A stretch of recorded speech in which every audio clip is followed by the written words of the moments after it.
भैया एक दिन बेड़ेलाल बहुत परेशान है। एक बाबा के पास चले गया। बाबा, बाबा बचा लो बाबा, बाबा बचा लो बाबा, बाबा बचा लो बाबा। क्या हुआ बच्चा? साधु बोला। क्या हुआ बच्चा, क्यों परेशान है? बाबा मैं अपनी पत्नी से बहुत परेशान हूँ बाबा, वो बहुत परेशान करती है बाबा, कोई उपाय हो बताओ बाबा, कोई उपाय हो बाबा बताओ।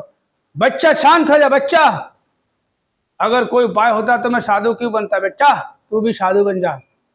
एक बार एक कंडक्टर से एक बंदा पूछता है कि भैया एक बात बताओ, आप बस में कितने घंटे होते हो? बोला भैया बुरा नहीं मानना, मैं तो 24 घंटे बस में होता हूँ। अरे यार क्या बात कर रहे हो, 24 घंटे बस में कैसे होते हो? बोला भैया 8 घंटे तो मैं सिटी बस में होता हूँ, बाकी के 16 घंटे में अपनी बीवी के बस में होता हूँ। एक बार एक बार भैया मेरे दोस्त पंकज ने बेड़ेलाल को बोला, भैया एक बात बताओ बेड़ेलाल, हम यार काफी दिनों से देख रहे हैं भैया, तुम्हारे घर में सुबह शाम हंसने की बहुत आवाज आती है भैया, इस हंसी खुशी जिंदगी का राज क्या भैया? बेड़ेलाल ले बताओ भैया। बेड़े भैया पंकज ऐसा भैया, एक बात बताओ, यहाँ आओ थोड़ा पास आओ। किसी को बताना मत भैया, तुम्हें बताने तो हमारे जिगरी दोस्त हो, बताने भैया, किसी को बताना मत भैया। बात ऐसी भैया पंकज, बताना मत। मेरी बीवी सुबह शाम ना मेरे जूते मेरे को फेंक के मारती है, अगर लग जाए तो वो हंसती है और नहीं लगे तो भैया मैं हंसता हूँ, किसी को बताना मत भैया। एक बार पप्पू पप्पू की शादी हुई और पप्पू की शादी के 3 महीने बाद ही एक बच्चा पैदा हो गया। पप्पू परेशान हो गया भैया। अब पप्पू अपनी बीवी से पूछता, भैया ये 3 महीने बाद बच्चा कैसे पैदा होगा? बोला कहाँ 3 महीने हुए, एक बात बताओ। उसकी पत्नी बोलती है, एक बात बताओ आपकी शादी के कितने महीने हुए? बोला 3 महीने। बोला मेरी शादी कितने महीने हो गए? बोला 3 महीने। बोला बच्चा कितने महीने बाद पैदा हुआ? बोला 3 महीने बाद। बोला कितने हो टोटल? बोला 9 महीने हो गए। बोला हाँ, पता नहीं चलता, समय का पता नहीं चलता है।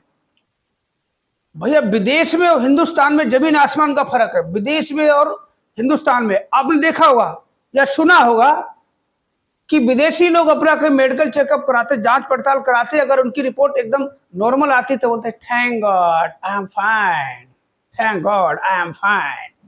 और इंडिया वाले अगर जांच पड़ताल कराएंगे, डॉक्टर लिखे ये जांच करा लो, वो जांच कराओ, फुल बॉडी चेकअप करा लो, अगर जांच रिपोर्ट एकदम नॉर्मल आ रही, हे भगवान पैसे ही सारा चला गया मेरा, तो सब कुछ ठीक ही है, बताओ बेकार करा ली, डॉक्टर भी पागल है ये।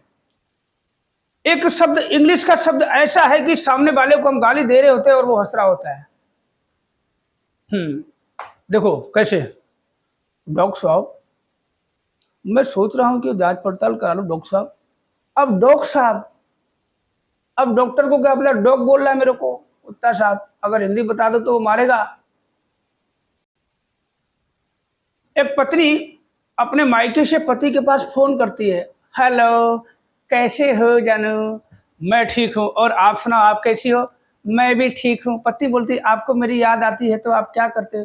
तो कुछ नहीं करता हूँ मैं, आपकी पसंद की आइसक्रीम खा लेता हूँ मैं, और जो भी पसंद की चीज़ें हैं वही मैं खा लेता, पिस्ता बादाम वाली नटखट अखरोट खा लेता हूँ। और आपको जब मेरी याद आती है तो आप क्या करते हो? बोला मैं कुछ नहीं करती हूँ, रोल स्टेज का पैग लगा लेती हूँ, सिगरेट पी लेती हूँ और एक रजनीगंधा खा के सो जाती हूँ। एक पड़ोस का लड़का लड्डू लेके जाता, भाभी लड्डू खा लो, भाभी लड्डू खा लो, भाभी लड्डू खा लो। भाभी नहा रही होती है, तो भाभी नहा रही, इसको तो दिखाई नहीं देता, पूरा अंधा है, चलो ले लेते लड्डू। भाभी ऐसे आ गई बिना कपड़ों के, ऐसे लड्डू उसके ले ले। बोला एक बार बताओ भैया लड्डू किस खुशी में खिला रहे हो? बोला भाभी अब मेरी आंखें ठीक हो गई, मैं सब कुछ देख सकता हूँ। एक आदमी ढोल बजा रहा था, ढोल बजा रहा था, उसके दोनों तरफ फोटो लगी हुई थी, लेडीजों की फोटो लगी हुई थी। एक बाबा बोलते हैं, भैया बुरा ना मानो एक बात पूछे, आप सुंदरता के पुजारी लगते हो। बोला बाबा ऐसी बात नहीं है, ऐसी बात नहीं है, एक तरफ मेरी बीवी फोटो, एक तरफ मेरी सासू फोटो है, घर पे मौका नहीं मिलता यही पीट लेता हूँ। एक औरत अपने पति आने के बाद ही घर में खाना खाती थी।